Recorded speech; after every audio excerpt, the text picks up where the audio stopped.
এই density of রেনটা প্রচন্ড। কলকাতায় যে রাস্তাগুলো বলছেন সেই রাস্তা এইগুলো রয়েছে, তাই সেই রাস্তায় আমরা করতে পারেন। আর জল কখনো সিএসসি কাটছে, কখনো ড্রেন কাটছে, কখনো জল কাটছে। একবার যদি একটা রাস্তা কোথাও দিয়ে জল ঢুকে যায়, সেই রাস্তাটা বসে যাচ্ছে।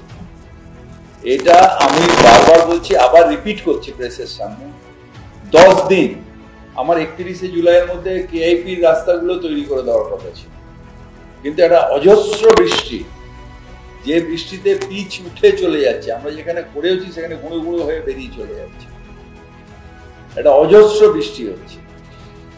10 দিন ড্রাই পেলে কলকাতার আর কোনো রাস্তায় খানা খন্ড থাকবে না, 10 দিন ড্রাই থাকতে হবে।